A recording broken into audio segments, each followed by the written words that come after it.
Guys, happy Sunday morning. Welcome to another all in a day's work of a journeyman knife maker.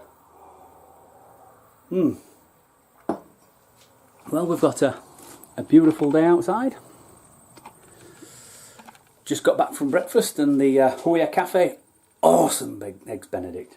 Best one round here. And I've got various things at various stages, as I always have. I'm beginning to think I'm one of the world's top procrastinators. I seem to be great at starting things, and anything new, love it, and get my head around a bit of designing or, you know, a bit of grinding out there, awesome. Bits I'm struggling with, and I think other guys say exactly the same. It's knuckling down and getting things bloody finished. I think that's because everything else feels like my hobby and it's what I enjoy doing. The rest of it's almost like having to finish a job. But anyway, I've just got up here, I've got some, well, there's actually 3 sets up here, and these are some scales I did. I glued them up yesterday. I've just taken the clamps off them today. A little bit different though. These are about 3.5mm G10 rather than the 1mm normal liners. It just, I fancied seeing what it looks like. I've seen some guys put some knives out there with either layered liners or the thicker. I thought, oh, give it a try, see how it looks. I've only ever used the 1mm before. I've got 3 to try. I've got a black, a green. It's sort of like it's a bit more subtle than when you see it that way, but like a limey green. Or is it zombie killer green? I can feel a new knife coming on. And a bit of the old traditional black, so a bit of black, red and green. So they're up there, they've just come off today, but I'll leave them again, you know, even though I clamp them up for 24 hours, and then, you know, even then you tend to feel it almost, I'm not sure if they're tacky or whatever, but the resin pot was solid and everything, so happy with them. So they've just come off now, put them up there until I get round to needing them. Actually on the go down here, a couple of little bits of the bushcrafty sort of things, I'm wanting to get some pots made up. I've just, although these have been out a while, I did a few of these. I ground some of the bevels on them a little while ago, and I hope I'm getting this in shot. I keep forgetting to check. But a couple of them are getting moved around and handled and stuff, so I've just actually re-cleaned the edges up and re-blued them ready to go. On the end here is a little design I've been working on. I'll put that out a bit later, but that's my own variant of something I've been working on for a lot of years, and I've got to say I'm not an original thinker. I've very rarely come up with an original idea, but I think I'm very good at seeing the best bits of certain things and then pulling those things together. The blue sky thinking of, oh, how can I do something different, never seems to happen with me. But I'm a great plagiarist, and I admit it, and I hold my hand up, and I can see the best bits, and hopefully this is my sort of like my woodskook with a twist.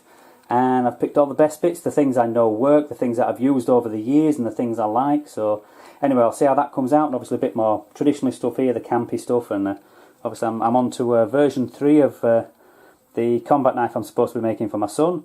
Got one really, you know, quite well on the way, and then when I looked at it, and as I've improved, I've looked at the grinds on it and thought, shit, they were crap, but they were quite a while ago, so obviously I'm improving. So I think one of the things I've got to be careful of is that every time I see an improvement, I have a bit of a bad habit of going, oh, that looks good now, oh, that looks crap, and in it goes to my little bin, and I'm now starting to struggle to put, because there's all the smaller knives, and I'm starting to struggle to put things in there. Although they do say until you fill the big 40-gallon tub up with knife blanks, you're not a knife maker, so I'm not too worried about that. I think everybody's been through it.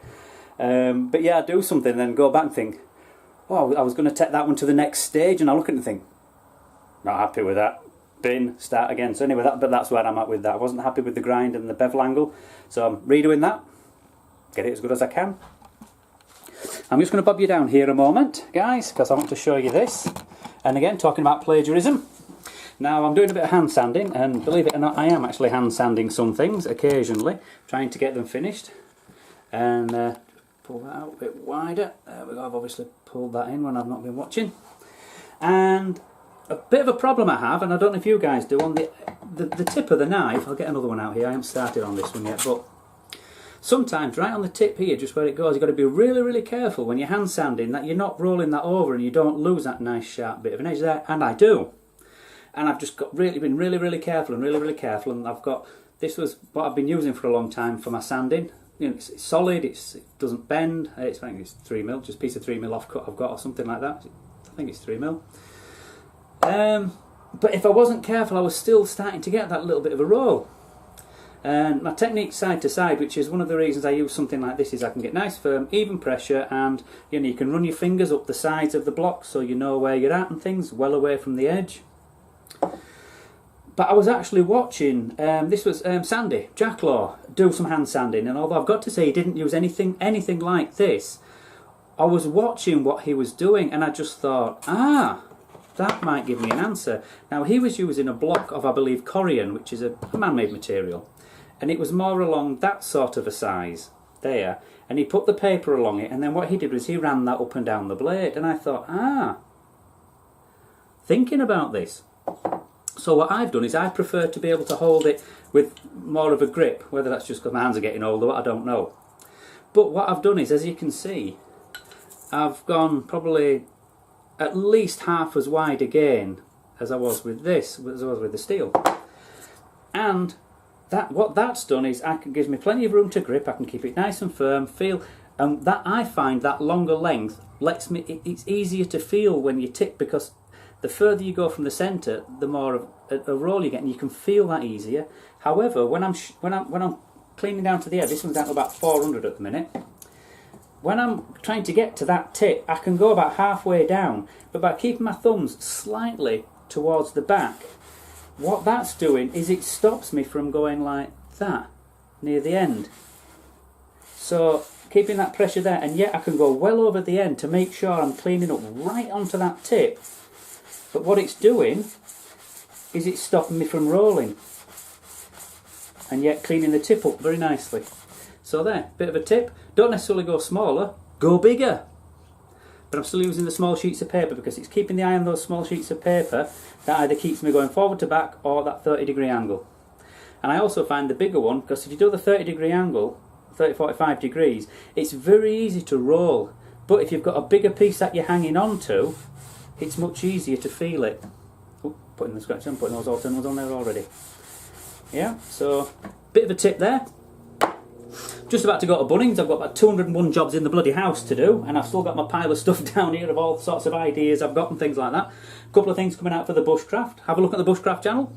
Bushy stuff, anything with bushy on it, or bush bimbler. You know it's about bushcraft, SGW custom knives. It's bush bimbler and SGW custom knives. It's both me, really. It's me. It's not two people, it's me. And so I'm just going to blew up this far as 2mm. That'll let me make a couple of, I need a couple of new blanks making up. One for the Bushy's wood scook, and one also because I actually did a bit of bastardine. I ground up my blank and everything while I was working to go way towards that. So that's where I'm at the moment. So just off out to the DIY shop to get a couple of bits for the jobs I need to do over there.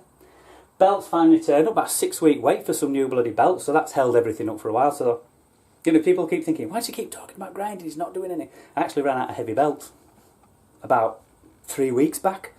So anyway, so that's why I've just cleaned these up and got these ready so I can get ground some shapes out and get some bevels done and crack on with some other stuff. I'll also, maybe in this one, I'm going to have a little look at, I've managed to finish off kitting out my dust extractor, which is really, it's only really for the wood and stuff, but that's the only place I tend to have the problem, and dust extractor up here, but I'm going to show you how I've set them up. And I've set them up in a way that solves the problem of like the bags on them are only out to something like, I think the big bags for the dust extractor is about 5 microns, which means all the tiny stuff, the stuff that causes cancer, is still in the air. So even this big green box bag only goes to 1 micron. And it's the 0.5, from what I can gather, it's well under the 0.1 and the 0.5s, that they're the real cancer jobs. So don't really want that. Got enough trouble. Got enough trouble with my cholesterol and everything else without bloody that. But I'll have a talk through that a bit later.